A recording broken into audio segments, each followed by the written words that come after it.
Mindfulness, the key that connects us. Have you ever had a moment where everything felt perfectly still, where you aren't chasing, planning, or remembering, just existing? What if that wasn't just a fleeting moment? What if that was how life was meant to be lived? We've been conditioned to believe that life is about achieving, fixing, and improving. But what if the real secret to happiness is simply paying attention? Today I'm going to show you why mindfulness is more than just meditation. It is a radical shift in how we live, how we connect, and even how we heal the world. If you ever felt disconnected, restless, or like something is missing, this might be the answer you've been searching for. So please don't forget to subscribe and like this video for us to share and spread more awareness about mindfulness. So let's go straight to it. Chapter 1: The Truth About How We Live. We think we are awake, but most of us are sleepwalking through life. We don't experience the present moment, we consume it, rush through it, or ignore it. We are always somewhere else. When we're eating, we are scrolling. When we're talking, we are planning what to do or say next. When walking outside, we don't feel the wind, the earth beneath us. We are lost in thought. This is why we always feel like something is missing, because we not experience life like we want to. We are confused, we are lost. But there is good news. We have a way out. Chapter 2: What mindfulness really is, the gateway to right view. Mindfulness is not just meditation. It is the art of fully experiencing life. When we are mindful, we are fully awake. We feel, listen, and connect deeply with ourselves and everything around us. Buddha didn't teach mindfulness just to reduce stress. He taught it as a path to true freedom. Mindfulness is the first step to wisdom because it allows us to see life as it truly is. Seeing life clearly.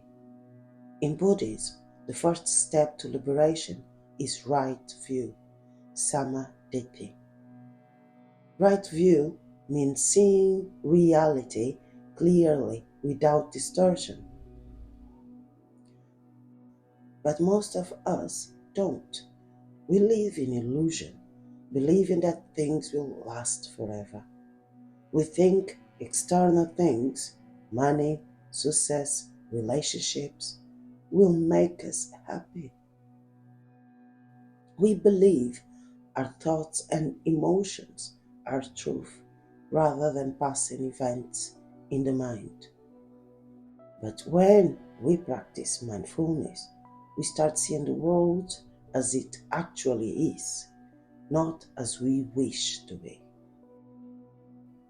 Mindfulness helps us directly experience what Buddha called the three marks of existence, the truths of reality that, once understood, free us from suffering. Number 1 is impermanence, anicca. Everything changes, nothing lasts forever. The breath comes and goes. Thoughts appear and disappear. Happiness and pain both pass. Mindfulness helps us see this directly, so we stop clinging to things that are temporary. Number 2 suffering, dukkha. Life contains suffering, not because the world is cruel, but because we resist reality. We suffer when we try to control things. We suffer when we crave things we don't have or fear losing what we do. But mindfulness helps us let go to experience life without resistance. Number 3, non-self, anatta. We are not our thoughts, emotions, or ego. Thoughts come and go, so who is the self that owns them? Emotions rise and fall, so who is the I they belong to? Through mindfulness, we see that there is no fixed self, only awareness, only experience unfolding as a life experience. Chapter 3. Why we keep suffering, the illusion of control. We try to control life, but life cannot be controlled. You cannot stop the trees from growing. You cannot stop the leaves of the tree to fall. We suffer because we crave things to stay the same. We fear any change. We want reality to be different than it is. But the truth is, the world moves on its own, and resisting life only brings suffering. The Zen story, the two arrows. A student once asked his Zen master, "How can I stop suffering?" The master replied, "When you are struck by an arrow, do you feel pain?" "Yes," the student said. "And if you are struck by a second arrow in the same place, does it hurt more?" "Of course," the master smiled. "The first arrow is what happens to you. The second arrow is how you react to it. If you stop shooting the second arrow, you will no longer suffer." Lesson: we can't avoid pain, but mindfulness stops us from making it worse. We can choose to observe, accept, and move forward without resistance. Chapter 4. How mindfulness transforms the world. What happens when people stop living on autopilot? When we stop chasing and start truly seeing, we change. We become more patient, kind, and aware. We stop judging and start understanding. We stop reacting with anger and start responding with wisdom. And when we change, the world changes. A mindful world is a world of less division, less suffering, more connection. If we wake up, we help others wake up too. Chapter 5.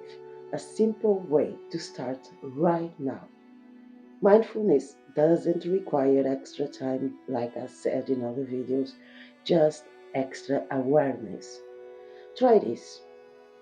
The next time you walk outside, pretend it's the first time you ever been on planet Earth.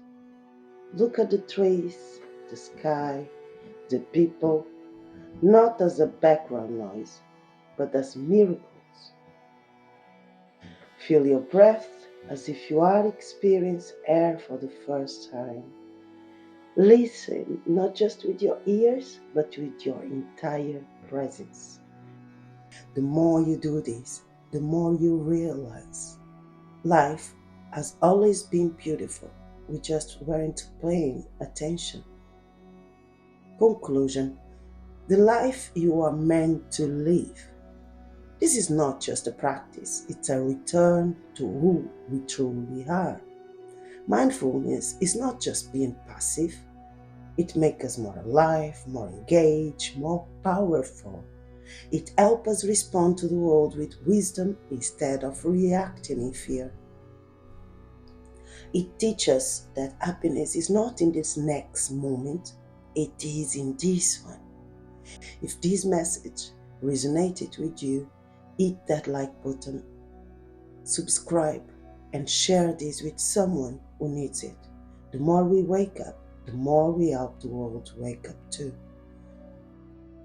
And don't stop practicing mindfulness moment to moment.